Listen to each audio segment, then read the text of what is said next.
Hi friends, my YouTube ചാനലിലേക്ക് എല്ലാവർക്കും സ്വാഗതം.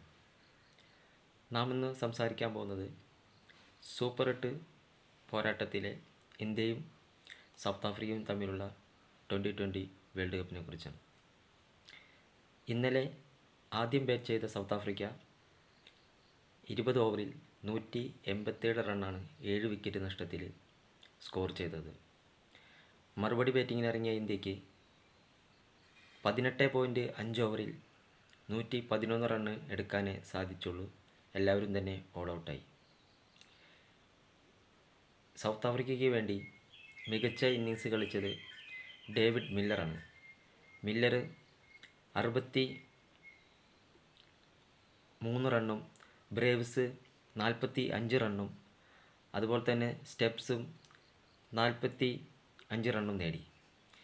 ഇന്ത്യക്ക് വേണ്ടി ദുബെ മാത്രമാണ് 45 റണ്ണ് നേടിയത്.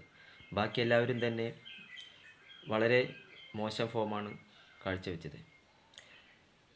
കിഷൻ ആദ്യ ഓവറിൽ തന്നെ 0 മടങ്ങുകയും അഭിഷേക് ശർമ്മ കഴിഞ്ഞ കളിയിലെല്ലാം 0 മടങ്ങിയതെങ്കിലും ഇക്കളിയിൽ 2 അക്കം കടന്നുവെങ്കിലും 15 റണ്ണ് മാത്രമാണ് അഭിഷേക് ശർമ്മയ്ക്ക് സ്കോർ ചെയ്യുവാനായിട്ട് സാധിച്ചത്. എല്ലാ ബാറ്റ്സ്മാൻമാരും വന്നപാടെ മടങ്ങുന്ന കാഴ്ചയാണ് കണ്ടത്.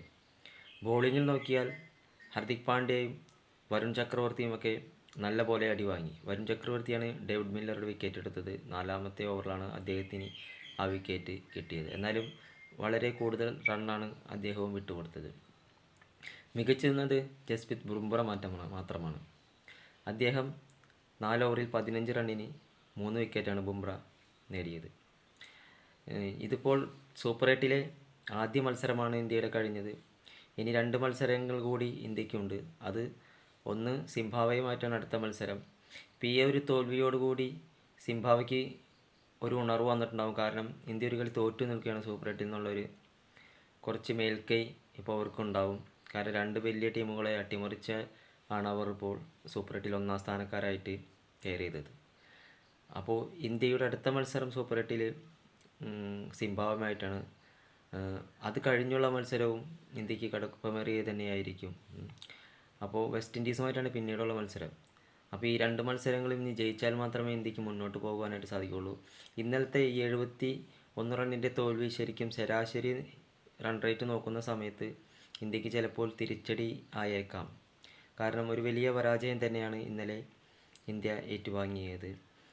ഇന്നലെയും ഫീൽഡിങ്ങിൽ ഒരുപാട് മോശം സിറ്റുവേഷനുകൾ ഇന്ത്യക്കുണ്ടായിരുന്നു. മിസ്ഫീൽഡുകളുണ്ടായിരുന്നു. അതൊക്കെ തരണം ചെയ്യണം എന്ന് നമ്മൾ കഴിഞ്ഞ വീഡിയോയിലും സംസാരിച്ചിരുന്നു. പക്ഷേ ഈ കളിയിലും അത് ആവർത്തിക്കുക തന്നെയാണ് ചെയ്തത്. പിന്നെ ബോളിങ്ങിൽ ഇനി എന്ത് ചേഞ്ചായിരിക്കും കൊണ്ടുവരാമെന്നറിയില്ല. അർഷദീപിനൊക്കെ നല്ലപോലെ അടി കിട്ടുന്നതായിട്ട് നമ്മൾ കണ്ടു. സിറാജിന് പരിക്കാണെന്ന് തോന്നുന്നു. ഇനിയിപ്പോൾ സഞ്ജു സാംസൻ്റെ കാര്യമാണ്. 15 റണ്ണാണ് അഭിഷേക് ശർമ്മ സ്കോർ ചെയ്തത്. സഞ്ജുവിന് ഇനി ഈ അവസരം കൊടുക്കുമോ എന്ന് കണ്ടറിയണം. കാരണം അടുത്ത കളിയെങ്കിലും സഞ്ജുവിനെ കളിപ്പിക്കണം എന്നാണ് നമ്മളെല്ലാവരും ആഗ്രഹിക്കുന്നത്. കാരണം അഭിഷേക് ശർമ്മ ഫോം ഔട്ടാണെന്ന് തീർച്ചയായിട്ടും പറയേണ്ടതുണ്ട്. അദ്ദേഹത്തിന് ഇത്ര ചാൻസ് കൊടുക്കുന്നത് എന്താണെന്ന് നമുക്ക് മനസ്സിലാവുന്നില്ല. അപ്പോൾ അടുത്ത കളിയിലും സഞ്ജു ഇറങ്ങും എന്ന് പ്രതീക്ഷിക്കാം.